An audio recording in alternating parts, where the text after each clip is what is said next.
राजकुमार भाटी जी, मतलब ये तो विपक्षी व्यवधान बन रहा है, वरना समाधान तो सरकार के पास है। देखिए, जो अजय आलोक जी कह रहे हैं वो उनकी जो सोच है, उनका जो विचार है उसे दर्शाता है। अब ये वो स्वतंत्र है कि वो क्या सोच रखते हैं। वो नागरिकों के प्रति इस तरह की सोच रखते हैं कि 10वीं का छात्र अगर नकल करते पकड़ा जाए तो उसे हथकड़ी लगाना उचित है। ये उनकी समझ है, हम इसके विरोध में हैं। हम नहीं चाहते कि मासूम बच्चों को, ठीक है, उन्हें व्यवस्था ठीक बनाई जाए, नकल ना करने दी जाए, नकल रोकी जाए, लेकिन वो कहते हैं नहीं, लाठी की चोरी में फांसी की सज़ा देना भी तो उचित नहीं होता। और दूसरी बात, जो इन्होंने नेताजी को बार बार ये कोट करते हैं, नेताजी ने जो बात कही थी, माननीय मुलायम सिंह यादव जी ने रेप कानून के संबंध में, वो बात अभी सुप्रीम कोर्ट ने सिद्ध की है। सुप्रीम कोर्ट में अभी एक केस गया 2-3 महीने पहले कि 2 लोग लिव इन में रहते थे, उन्हें एक बच्चा भी पैदा हुआ, बाद में उनमें झगड़ा हो गया, पत्नी ने रेप का मुकदमा दर्ज करा दिया, लोअर कोर्ट से उसे आजीवन कारावास की सजा हो गई, हाई कोर्ट गया, हाई कोर्ट ने भी उस सजा को बहाल कर दिया, सुप्रीम कोर्ट ने उसे खत्म किया है, सुप्रीम कोर्ट ने उसमें टिप्पणी की है, और जो नेताजी ने शब्द बोले थे वही टिप्पणी की है कि लिव इन में रहते थे, साथ रहते थे, तब तो कोई दिक्कत नहीं थी, बच्चा भी पैदा कर लिया, अब झगड़ा हो गया तो रेप का मुकदमा लिखा दिया। तो क्या ऐसे ये नेताजी ने नहीं कहा था, सजा दी जाएगी? नेताजी ने ये कहा था, हर रेपिस्ट को बचाने की बात ये नेताजी ने नहीं कहा था। नेताजी का पूरा भाषण सुने। दूसरी बात जो आप कह रहे हैं, आप पैलेट गन लड़कों से गलती हो जाती है, आप बच्चों को चला दीजिए। दिनेश जी, बच्चों को भेड़िए बता रहे हैं आप। दिनेश जी और नेताजी का बयान चलवा दीजिए। अजय भाई है, सबके तो बीच में चिल्लाते और फिर कह दो मैं बीच में बोलता नहीं। वो कह रहे हैं, आप जो कॉन्टेक्स्ट बता रहे हैं, कॉन्टेक्स्ट वो नहीं था। मैं नहीं बोल रहा हूं, मैं कह रहा हूं दिनेश जी को कह रहा हूं, नेताजी का वो बयान चलवा दीजिए। झगड़ा हो जाता है, लड़की जाकर मुकदमा लिखा देती है, पूरा बयान उनका सुनवाइए, पूरा सुनवाइए आप। अगर हम उस तरफ चले गए तो विषयांतर होगा। मैं ये जानना चाहता हूं राजकुमार भाटी जी, राजकुमार भाटी जी, डॉक्टर अजय आलोक एक बात कह रहे हैं कि ये इतना खतरनाक डेटरेंस होने वाला है इस नए प्रोविजन में कि रूह कांप जाएगी 10 साल की सजा, 10 करोड़ का जुर्माना सुन के। फिर इनके फरिश्तों की भी ये हिम्मत नहीं होगी कि आकर पेपर लीक कराएं। ये नकल माफिया तभी सुधरेगा। आपको इसमें क्या खामी दिखाई देती? नहीं, हमें इनकी नीयत में खामी दिखाई देती है। कानून सख्त बनाए आप, कोई दिक्कत नहीं है, लेकिन उस कानून का ये पालन नहीं करेंगे, उसको लागू भी तो करना पड़ेगा। इनकी नीयत नकल रोकने के, लीक रोकने की नहीं है, पेपर लीक रोकने की नहीं है, क्योंकि जो बड़े बड़े शिक्षा माफिया हैं वो सब इनकी पार्टी से और इनके मातृ संगठन से जुड़े हुए लोग हैं।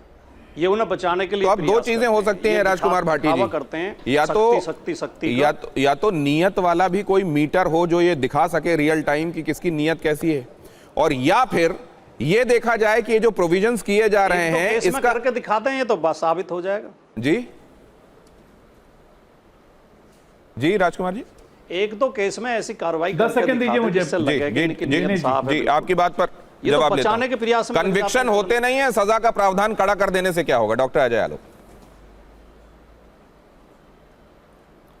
मैं उसके बात पे जवाब दूंगा, लेकिन ये बात अब बोलना बहुत ज़रूरी है। ये बार बार आरएसएस कह रहे हैं, आरएसएस के लोग, आरएसएस की नीयत, आरएसएस जवाबदेही नहीं है। आप लोग का दिमाग उमाग खराब हो गया है क्या?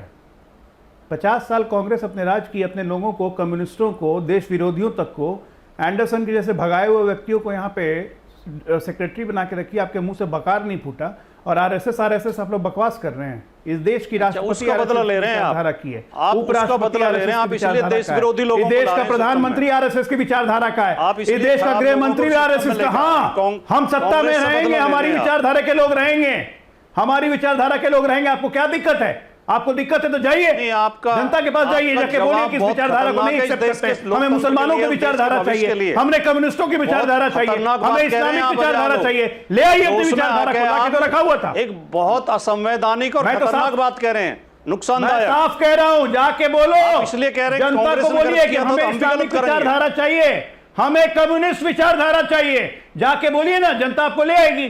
अब डालिएगा अपनी विचारधारा के लोग। एक बात मैं जानना चाह रहा हूं कि क्या हमारी विचारधारा, क्या ये हमारी विचारधारा कई लोग रहेंगे। राजकुमार भाटी जी, एक क्विक कमेंट आपसे 30 सेकंड और चाहूंगा, क्योंकि राजगोपाल नाम आपसे माफी मांग रहे हैं। डॉक्टर साहब, आपने अपनी बात कह दी है sir, point taken sir. Let me proceed sir, समय समाप्त होने वाला है। डॉक्टर साहब please allow me to go ahead. ये गुलामी की मानसिकता ओढ़े राजकुमार भाटी जी, क्या कांग्रेस का दबाव है आप लोगों के ऊपर, बाकी विपक्षी पार्टियों के ऊपर, जैसा राजा गोपालन साहब कह रहे थे? नहीं, राजगोपालन साहब ने विश्लेषण बहुत अच्छा किया था, मैं उनकी बातों से लगभग, संजय जी ने भी, उन्होंने भी बहुत अच्छा विश्लेषण किया, लेकिन कोई दबाव नहीं है, हमारे बीच में बहुत अच्छी आपसी समझ है, बहुत अच्छा हम एक दूसरे का सम्मान करके अपने निर्णय लेते हैं, कोई किसी तरह का दबाव नहीं है। और समाजवादी पार्टी देश की तीसरे नंबर की सबसे बड़ी पार्टी है लोकसभा में, तो समाजवादी पार्टी दबाव में आने वाली पार्टी नहीं है। हम केवल 30 सेकंड में प्रियंका जी, मैं आपसे जानना चाहता हूं, कांग्रेस या विपक्ष के दूसरी पार्टियों की तरफ से शासित राज्यों में कहीं कोई ऐसा मॉडल लाया जाएगा क्या? क्योंकि ये समवर्ती मामला है, कंकरेंट लिस्ट में एजुकेशन के मामले में राज्य सरकारें भी कुछ ऐसा कर सकती हैं जो नजीर बन जाए। सबसे पहले तो मैं कहूंगी कि जो शिक्षा मंत्री हैं नए प्रहलाद जोशी जी, वो जब बिल्किस बानो के अपराधियों को माला पहनाते हैं तब बड़ा अच्छा लगता है भारतीय जनता पार्टी को।